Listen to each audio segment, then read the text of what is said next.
Баршаңызға қайырлы күн. Бүгін сіздермен бірге таңғы асқа үй жағдайында гранола дайындаймыз. Жасап көріңіздер.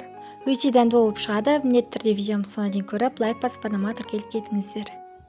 Ең алдымен сары майды сковородкада ерітіп аламыз. Сары майдың майлылығы 82%-дан төмен болмау керек.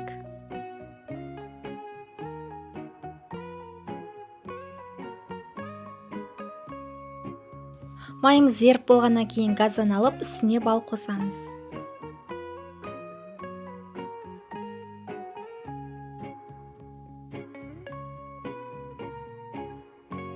Енді үстіне овсянканы салып, барлығын араластырамыз. Овсянканы сатып аларда ішінде жүгері араласпағанын сатып алуға тырысыңыздар.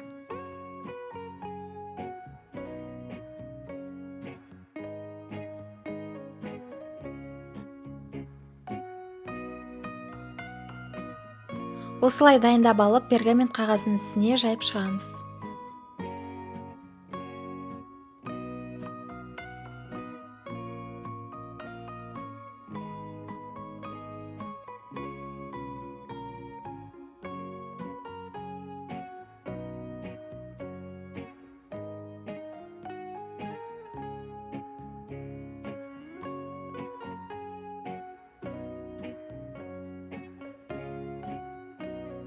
Біркелкі етіп жайып шығып, пешке салып қызарғанша пісіреміз.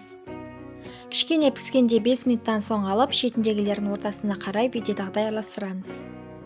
Қайтадан тегістеп жайып, тағда пешке жібереміз. Солай 5 минут сайын алып, араластырып отырамыз. Сонда барлық беті біркелкі болып пісетін болады. Оған дейін арасына қосатын жаңғақтарды дайындап аламыз. Мен же жаңғақ және грек жаңғағын қосамын. Осы жаңғақтарды дайындап, майдалап турап аламын. Сіздер түрлі жаңғақтарды, мейіздер, кептірілген жемістерді де қоссаңыздар болады.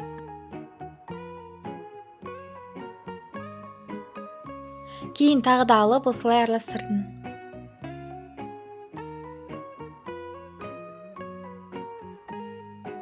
Осылай гранола қызарып, дайын болғанша араластырып отырамыз. Енді үстіне дайындап қойған жаңғақтар мен кішкене шоколадты қосып жібердім.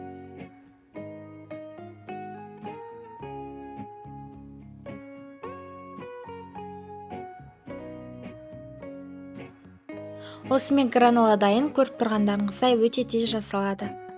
Жасап, бір ыдысқа салып қойсаңыздар, кез келген уақытта сүтке немесе йогуртқа араластырып дайындай берсеңіздер болады.